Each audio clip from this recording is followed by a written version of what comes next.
Chapitre 13. Jésus apparaît aux 10 apôtres. Ils sont rassemblés au cénacle. La soirée doit être bien avancée, car aucun bruit ne vient plus de la rue ni de la maison. Je pense que ceux aussi qui étaient venus avant se sont tous retirés, ou dans leur propre maison, ou pour dormir, fatigués par tant d'émotions. Les 10, de leur côté, après avoir mangé des poissons, dont il reste encore quelques-uns sur un plateau posé sur la crédence, sont en train de parler sous la lumière d'une seule flamme du lampadaire la plus proche de la table. Ils y sont encore assis autour et ils ont des conversations morcelées. Ce sont presque des monologues, car il semble que chacun, plutôt qu'avec son compagnon, parle avec lui-même, et les autres le laissent parler, en parlant peut-être à leur tour de toute autre chose. Pourtant, ces conversations décousues donnent l'impression des rayons d'une roue démontée. On sent qu'elles se rapportent à un seul sujet, qui en est le centre, bien qu'ainsi éparpillé, et que c'est Jésus. Jude d'Alphée dit « Je ne voudrais pas que Lazare ait mal entendu et que les femmes aient compris mieux que lui. » Matthieu demande « À quelle heure la Romaine dit-elle l'avoir vu ?» Personne ne lui répond. André dit « Demain, je vais à Capharnaüm. » Quelle merveille! Agir de telle façon que ce soit juste à ce moment-là que sorte la litière de Claudia, dit Barthélemy. Jean, en soupirant, dit « Nous avons mal fait, Pierre, de nous éloigner tout de suite ce matin. Si nous étions restés, nous l'aurions vu, comme Marie-Madeleine. » Jacques de Zébédée se dit à lui-même « Moi, je ne comprends pas comment il peut être à Emmaüs et en même temps dans le palais, et être ici chez sa mère et en même temps chez Marie-Madeleine et chez Jeanne. Il ne viendra pas. Je n'ai pas suffisamment pleuré pour le mériter. Il a raison. Je dis qu'il me fait attendre pendant 3 jours à cause de mes 3 reniements. Mais comment ai-je pu faire cela? » Le zélote dit « Comme il était transfiguré, Lazare, je vous dis qu'il paraissait, lui, un soleil. Je pense qu'il lui est arrivé comme à Moïse après avoir vu Dieu. Et tout de suite, n'est-ce pas, vous qui étiez là, tout de suite après avoir offert sa vie. » Personne ne l'écoute. Jacques d'Alphée se tourne vers Jean et dit « Comment a-t-il dit à ceux d'Emmaüs? Il me semble qu'il nous a excusés, n'est-ce pas? N'a-t-il pas dit que tout est arrivé à cause de notre erreur d'Israélite sur la façon de comprendre son royaume ?» Jean ne l'écoute pas. Il se tourne pour regarder Philippe et dit à l'air, car il ne parle pas à Philippe. « Pour moi, il me suffit de savoir qu'il est ressuscité, et puis que mon amour soit toujours plus fort. Vous avez vu, hein? Si vous regardez de près, il est allé en proportion de l'amour que nous avons eu. La mère, Marie-Madeleine, les enfants, ma mère et la tienne, et puis Lazare et Marthe. Quand, à Marthe? Je dis, quand elle a entonné le psaume de David. Le Seigneur est mon berger, il ne me manquera rien. Il m'a mis dans un lieu d'abondant pâturage. Il m'a conduit aux eaux qui désaltèrent. Il a appelé mon âme à lui. Tu te souviens comment elle nous a fait sursauter avec ce chant inattendu? Et ces paroles sont en relation avec ce qu'elle a dit. Il a appelé mon âme à lui. En effet, Marthe semble avoir retrouvé sa route. Avant, elle était égarée, elle, la courageuse. Peut-être qu'en l'appelant, il lui a dit l'endroit où il la veut. C'est même certain. Car s'il lui a donné rendez-vous, il doit savoir où elle sera. Qu'aura-t-il voulu dire en disant l'accomplissement des noces? Philippe, qui l'a regardé un moment et puis l'a laissé monologuer, dit en gémissant « Moi, je ne saurais pas quoi lui dire s'il vient. Je me suis enfui et je sens que je vais fuir. D'abord, c'était par peur des hommes, Maintenant, c'est par peur de lui. Tous disent qu'il est très beau. Peut-il jamais être plus beau qu'il ne l'était déjà? Se demande Barthélemy. Matthieu dit: Moi, je lui dirai: Tu m'as pardonné sans me parler quand j'étais publicain. Pardonne-moi aussi maintenant par ton silence, car ma lâcheté ne mérite pas que tu me parles. Jude d'Alphée affirme: Longin dit qu'il s'est demandé: Dois-je lui demander de guérir ou de croire? Mais son cœur a dit: De croire. Et alors la voix a dit: Viens à moi. Et il a senti la volonté de croire et en même temps la guérison. C'est exactement ce qu'il m'a dit. Moi, je suis toujours arrêté à la pensée que Lazare a été récompensé tout de suite à cause de son offrande. J'ai dit, moi aussi, ma vie pour ta gloire, mais il n'est pas venu, dit en soupirant le zélote. Que dis-tu, Simon, toi qui es cultivé, dis-moi, que dois-je lui dire pour lui faire comprendre que je l'aime et que je lui demande pardon? Et toi, Jean, tu as parlé beaucoup à la mère. Aide-moi. Ce n'est pas de la pitié de laisser seul le pauvre Pierre. Jean est ému de compassion pour son compagnon humilié, et il dit: Mais moi, je lui dirai simplement: Je t'aime. Dans l'amour est compris aussi le désir du pardon et le repentir. Pourtant, je ne sais pas. Simon, que dis-tu? Et le zélote: Moi, je dirai ce qui était le cri des miraculés: Jésus, aie pitié de moi. Je dirai: Jésus, et c'est tout, car il est bien plus que le fils de David. C'est bien ce que je pense et ce qui me fait trembler. Oh, je me cacherai la tête. Ce matin aussi, j'avais peur de le voir et puis tu es entré le premier. Mais ne crains pas ainsi. On dirait que tu ne le connais pas, lui dit Jean pour l'encourager. La pièce s'illumine vivement comme par un éclair éblouissant. Les apôtres se cachent le visage, craignant que ce soit la foudre, mais ils n'entendent pas de bruit et ils lèvent la tête. Jésus est au milieu de la pièce, près de la table. Il ouvre les bras en disant: La paix soit avec vous. Personne ne répond. Les uns sont plus pâles, d'autres plus rouges. Ils le fixent tous, craintifs et suggestionnés, fascinés et en même temps comme pris par le désir de fuir. Jésus fait un pas en avant en souriant davantage. Mais ne craignez pas ainsi, c'est moi. Pourquoi êtes-vous ainsi troublés? Ne me désiriez-vous pas? Ne vous avais-je pas fait dire que je serais venu? Ne vous l'avais-je pas dit dès le soir de Pâques? Personne n'ose parler. Pierre pleure déjà, et Jean sourit déjà, pendant que les deux cousins, les yeux brillants et remuant les lèvres sans réussir à parler, semblent deux statues représentant le désir. Pourquoi avez-vous dans vos cœurs des pensées si opposées, entre le doute et la foi, entre l'amour et la crainte? Pourquoi voulez-vous être encore chair et non pas esprit, et avec celui-ci seulement voir, comprendre, juger, agir?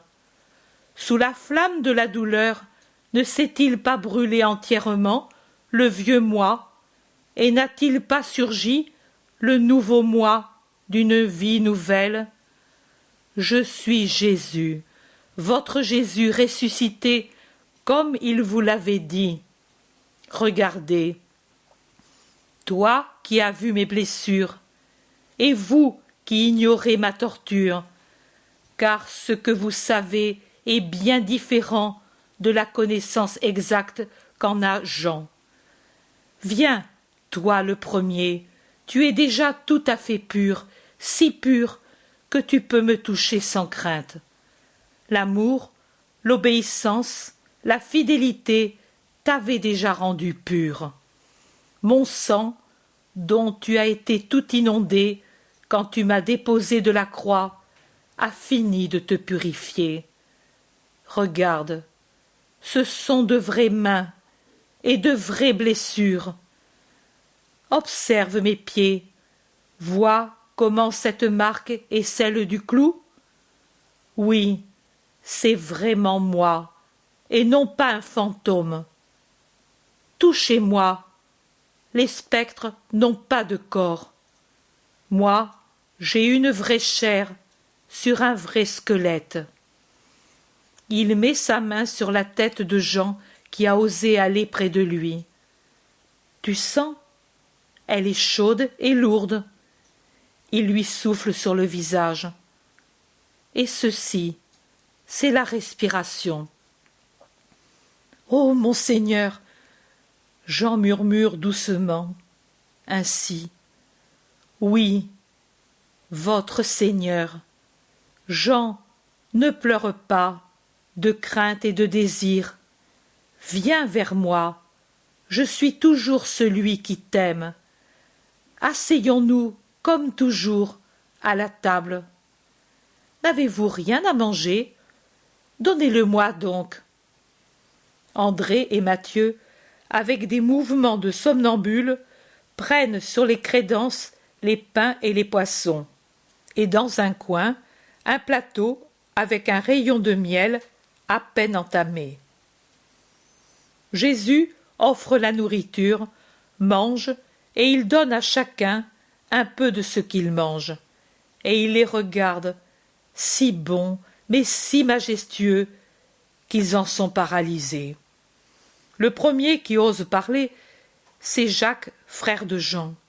« Pourquoi nous regardes-tu ainsi ?»« Parce que je veux vous connaître. »« Tu ne nous connais pas encore ?»« Comme vous ne me connaissez pas.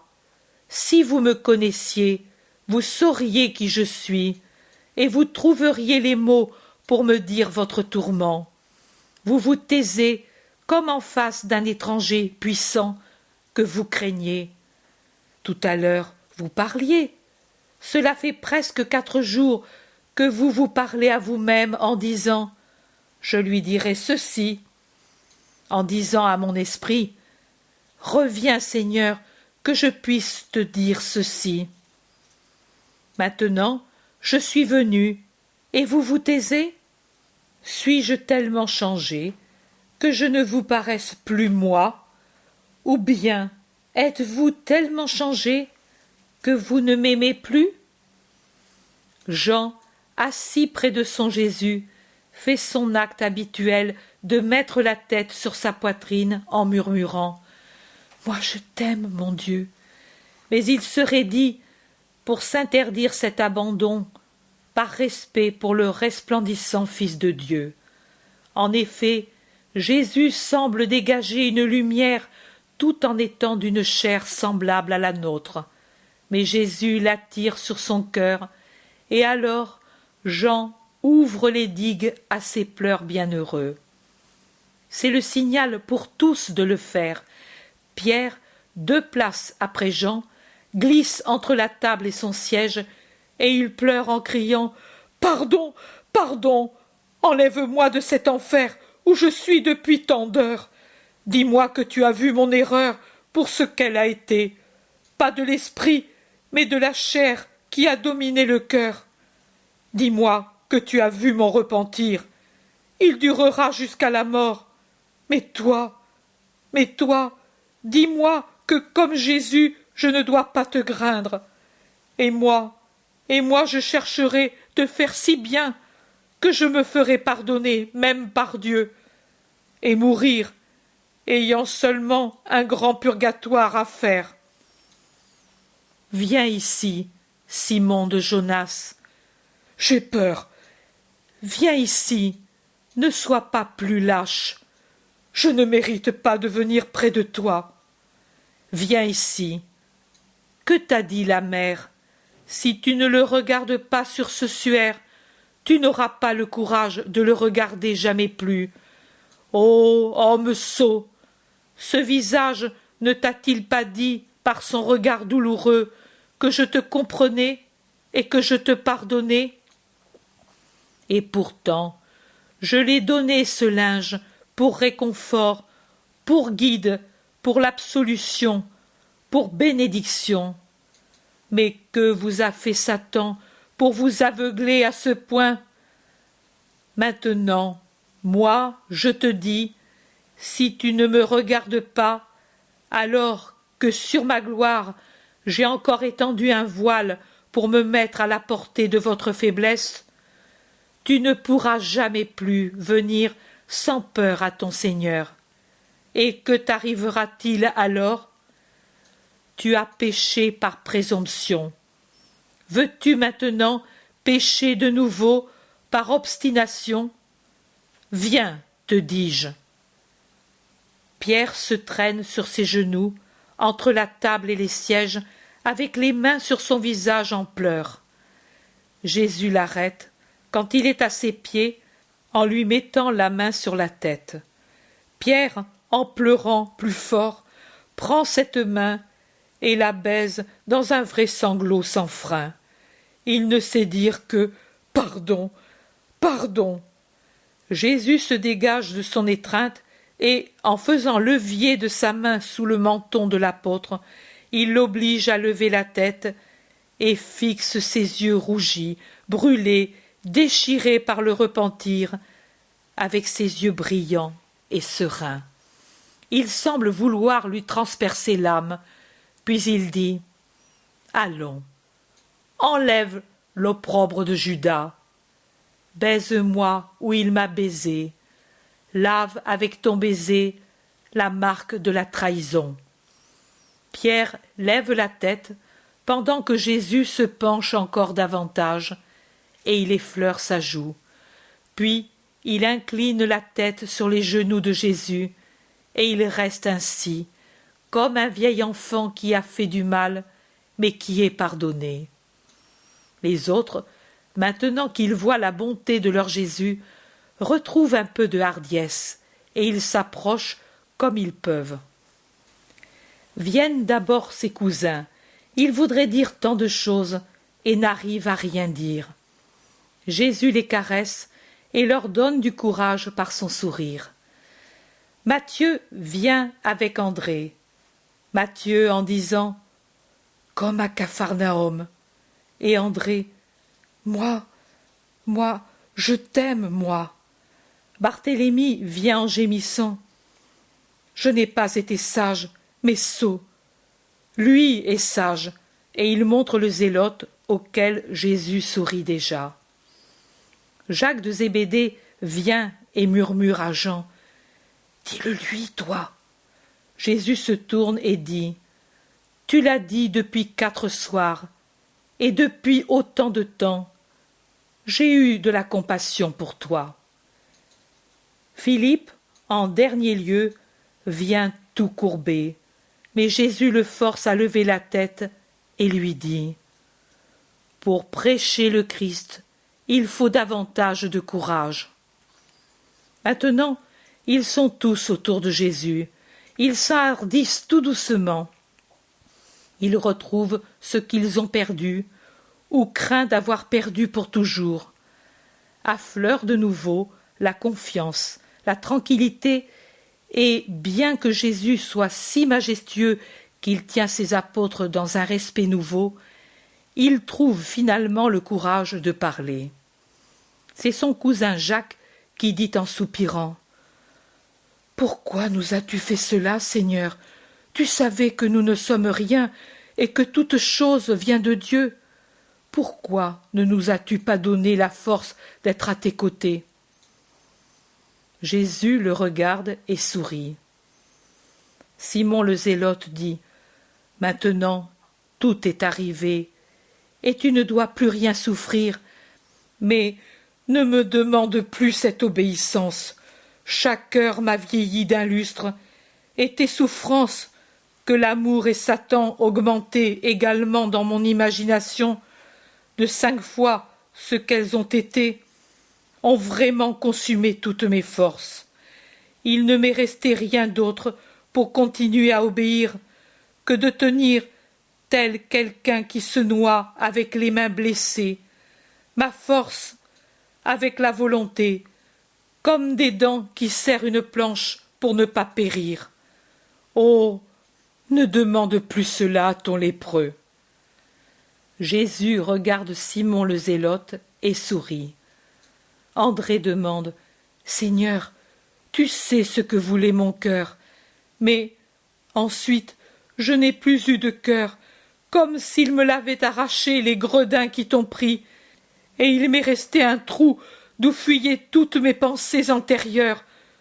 Pourquoi as-tu permis cela, Seigneur ?» Philippe dit « Moi, tu parles de cœur.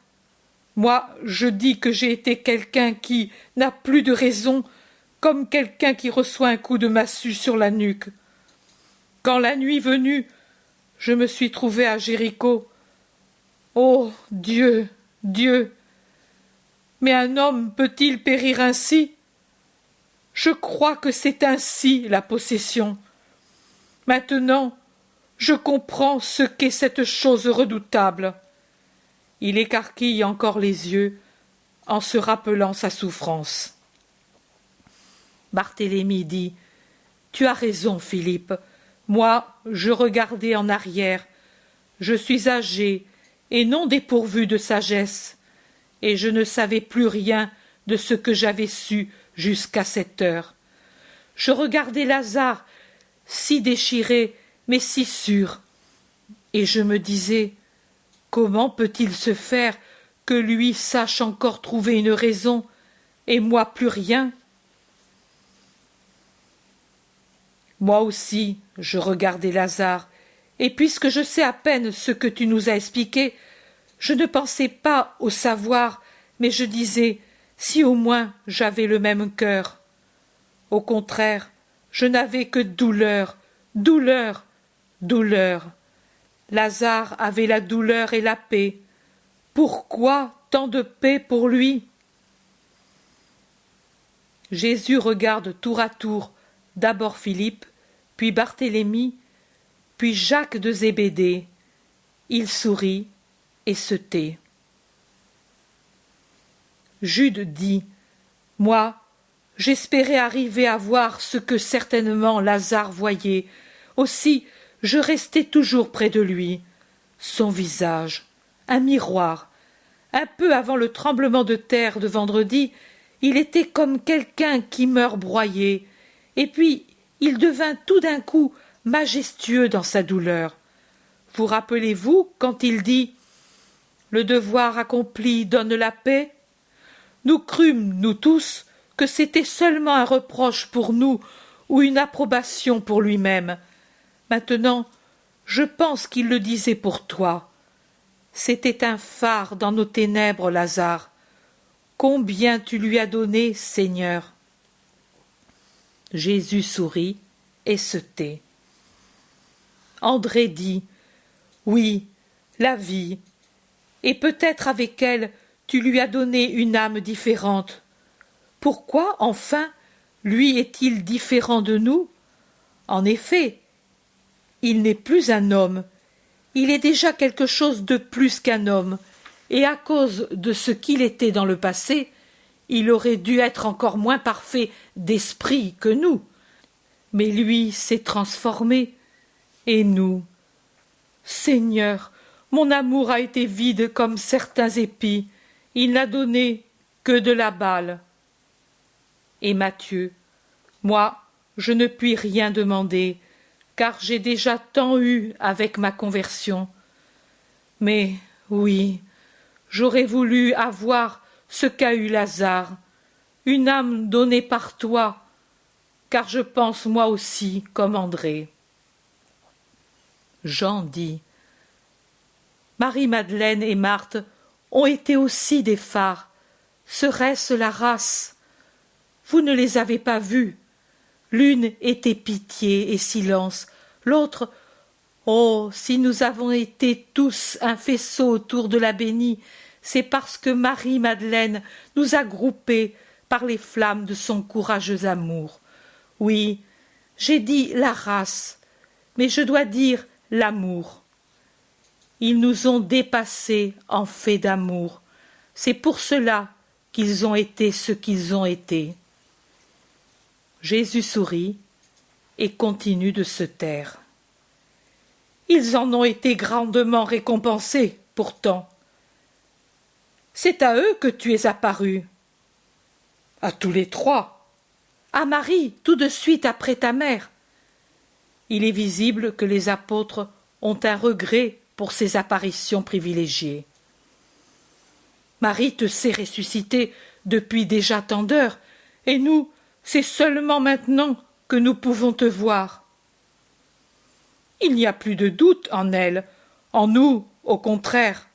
Voilà, c'est seulement maintenant que nous sentons que rien n'est fini. Pourquoi, à elle, Seigneur, si tu nous aimes encore, et si tu ne nous repousses pas? Demande Jude d'Alphée. Oui, pourquoi aux femmes, et en particulier à Marie? Tu as même touché son front, et elle dit qu'il lui semble porter une couronne éternelle. Et à nous, tes apôtres, rien. Jésus ne sourit plus. Son visage n'est pas troublé, mais il ne sourit plus. Il regarde sérieusement Pierre, qui a parlé le dernier, reprenant de la hardiesse à mesure que sa peur se dissipe. Et il dit: J'avais 12 apôtres, et je les aimais de tout mon cœur. Je les avais choisis, et comme une mère, j'avais pris soin de les faire grandir dans ma vie. Je n'avais pas de secret pour eux. Je leur disais tout, je leur expliquais tout, je leur pardonnais tout. Leurs idées humaines, leurs étourderies, leurs entêtements, tout. Et j'avais des disciples riches et des pauvres.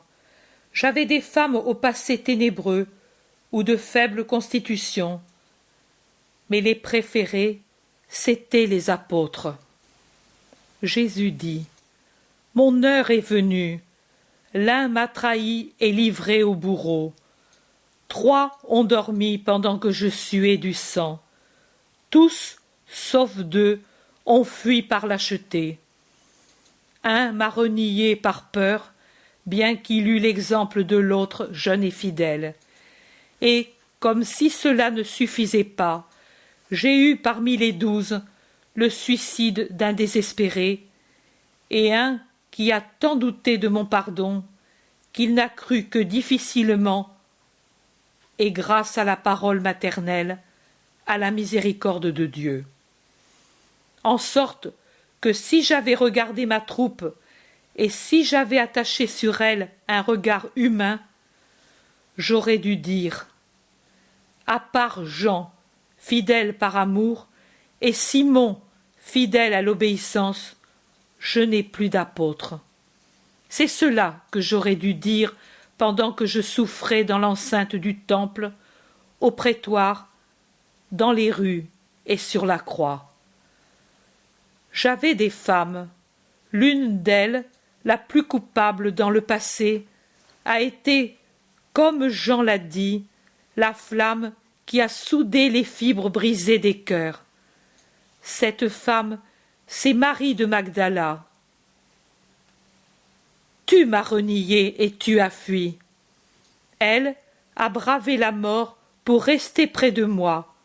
Insultée, elle a découvert son visage, prête à recevoir les crachats et les gifles, en pensant qu'elle ressemblait ainsi davantage à son roi crucifié. Méprisée au fond des cœurs, à cause de sa foi tenace en ma résurrection, elle a su continuer à croire. Déchirée, elle a agi. Désolée, ce matin, elle a dit: Je me dépouille de tout, mais donnez-moi mon maître. Peux-tu encore demander pourquoi à elle? J'avais des disciples pauvres, des bergers. Je les ai peu approchés, et pourtant, comme ils ont su me confesser par leur fidélité. J'avais des disciples timides, comme toutes les femmes de ce pays, et pourtant elles ont su quitter leur maison et venir dans la marée d'un peuple qui me blasphémait, pour me donner le secours que mes apôtres m'avaient refusé. J'avais des païennes qui admiraient le philosophe. J'étais cela pour elles. Mais elles ont su s'abaisser aux usages hébreux, les puissantes romaines, pour me dire, à l'heure de l'abandon d'un monde ingrat, nous sommes pour toi des amis. J'avais le visage couvert de crachats et de sang. Les larmes et la sueur coulaient sur mes blessures. La saleté et la poussière m'incrustaient la peau. Quelle est la main qui m'a essuyé? La tienne? Ou la tienne? Ou la tienne? Aucune de vos mains. Celui-ci était près de la mer. Celui-ci rassemblait les brebis dispersées. Vous. Et si mes brebis étaient dispersées, comment pouvaient-elles me donner du secours? Tu cachais ton visage par peur du mépris du monde, pendant que ton maître était couvert par le mépris de tout le monde, lui qui était innocent. J'avais soif. Oui, sache aussi cela. Je mourais de soif. Je n'avais plus que fièvre et douleur. Le sang avait déjà coulé au Gethsémani, tiré par la douleur d'être trahi, abandonné, renié, frappé, submergé par le nombre infini des fautes et par la rigueur de Dieu. Et il avait coulé au prétoire. Qui a pensé à me donner une goutte pour mon gosier brûlé? Une main d'Israël? Non, la pitié d'un païen. La même main qui, par un décret éternel, m'ouvrit la poitrine pour montrer que mon cœur avait déjà une blessure mortelle. Et c'était celle que l'absence d'amour, la lâcheté, la trahison m'avaient faite. Un païen. Je vous le rappelle. J'ai eu soif, et tu m'as donné à boire. Il n'y en eut pas un pour me réconforter dans tout Israël, ou par impossibilité de le faire, comme la mère et les femmes fidèles, ou par mauvaise volonté. Et un païen trouva pour l'inconnu la pitié que mon peuple m'avait refusée. Il trouvera au ciel la gorgée qu'il m'a donnée. En vérité, je vous le dis, j'ai refusé tout réconfort, car, quand on est victime, il ne faut pas adoucir son sort. Mais je n'ai pas voulu repousser le païen dans l'offrande duquel j'ai goûté le miel de tout l'amour qui me sera donné par les gentils pour compenser l'amertume que m'a donnée Israël. Il ne m'a pas enlevé la soif, mais le découragement, oui. C'est pour cela que j'ai pris cette gorgée ignorée, pour attirer à moi celui qui déjà penchait vers le bien. Que le Père le bénisse pour sa pitié. Jésus poursuit. Vous ne parlez plus? Pourquoi ne me demandez-vous pas encore pourquoi j'ai agi ainsi? Vous n'osez pas le demander? Je vais vous le dire. Je vais tout vous dire des pourquoi de cette heure. Qui êtes-vous? Mes continuateurs. Oui, vous l'êtes malgré votre égarement. Que devez-vous faire? Convertir le monde au Christ. Convertir, c'est la chose la plus difficile et la plus délicate, mes amis. Le dédain, le dégoût, l'orgueil, le zèle exagéré sont tous très nuisibles pour réussir. Mais, comme rien ni personne ne vous aurait amené à la bonté, à la condescendance, à la charité pour ceux qui sont dans les ténèbres, il a été nécessaire, vous comprenez, il a été nécessaire que vous ayez une bonne fois brisé votre orgueil d'hébreu, de mâle, d'apôtre, pour faire place à la vraie sagesse de votre ministère, à la douceur, à la pitié, à l'amour, sans arrogance ni dégoût. Vous voyez que tous vous ont surpassé dans la foi et dans l'action parmi ceux que vous regardiez avec mépris ou une compassion orgueilleuse. Tous, et l'ancienne pécheresse, et Lazare, trempé d'une culture profane, le premier qui a pardonné et guidé en mon nom, et les femmes païennes, et la faible épouse de Chouza. Faible, en réalité, elle vous surpasse tous, première martyre de ma foi, et les soldats de Rome, et les bergers, et l'hérodien Manahan, et jusqu'au rabbin Gamaliel. Ne sursaute pas, Jean. Crois-tu que mon esprit était dans les ténèbres? Tous, et cela pour que demain, en vous rappelant votre erreur, vous ne fermiez pas votre cœur à ceux qui viennent à la croix. Je vous le dis, et déjà je sais que, bien que je vous le dise, vous ne le ferez que quand la force du Seigneur vous pliera comme des brindilles à ma volonté, qui est d'avoir des chrétiens de toute la terre. J'ai vaincu la mort, mais elle est moins dure que le vieil hébraïsme, mais je vous plierai. Toi, Pierre, au lieu de rester en pleurs et humilié, toi qui dois être la pierre de mon Église, grave ces amères vérités dans ton cœur. La myrrhe sert à préserver de la corruption. Imprègne-toi donc de myrrhe. Et quand tu voudras fermer ton cœur, et l'Église, à quelqu'un d'une autre foi, rappelle-toi que ce n'est pas Israël, pas Israël, pas Israël, mais Rome qui m'a défendu et a voulu avoir pitié. Rappelle-toi que ce n'est pas toi, mais une pécheresse qui a su rester au pied de la croix et a mérité de me voir la première. Et pour ne pas mériter le blâme, sois l'imitateur de ton Dieu.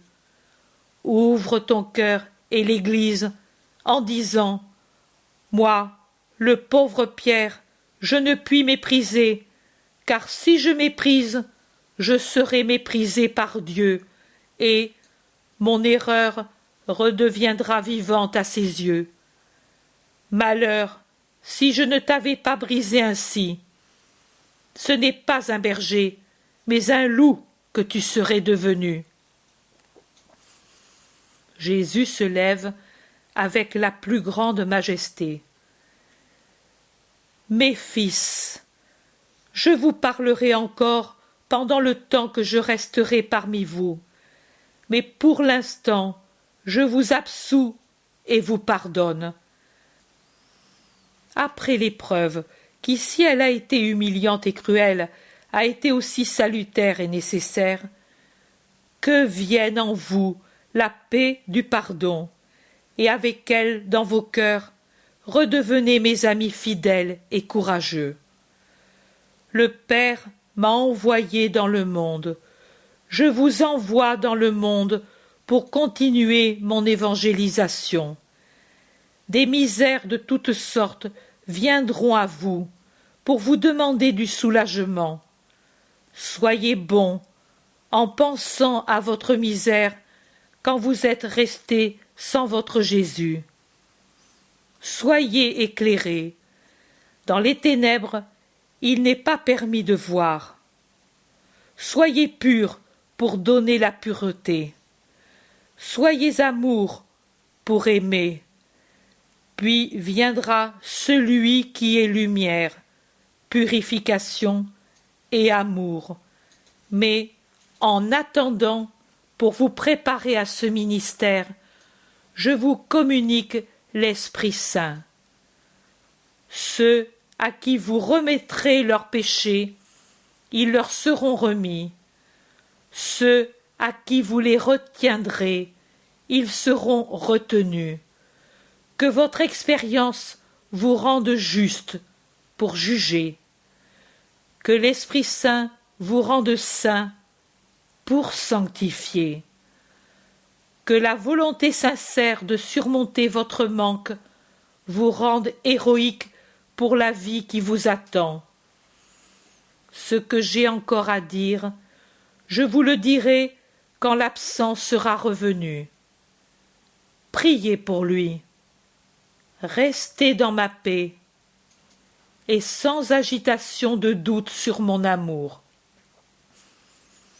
Et Jésus disparaît comme il était entré, laissant une place vide entre Jean et Pierre. Il disparaît dans une lueur qui fait fermer les yeux tant elle est forte.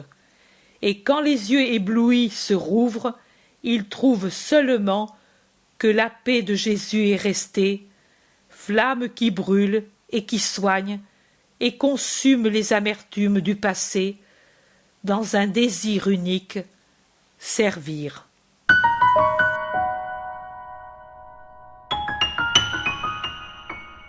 L'intérêt pour les écrits de Maria Valtorta ne cesse de grandir. Et les fruits récoltés, vocation, conversion, sont immenses. Visionnaire de la vie du Christ, de la conception de Marie jusqu'au début de l'Église, sa description des personnages, de leur psychologie, la précision des lieux où ils évoluent, des coutumes et mœurs de l'époque, est proprement sidérante et à ce jour inégalée.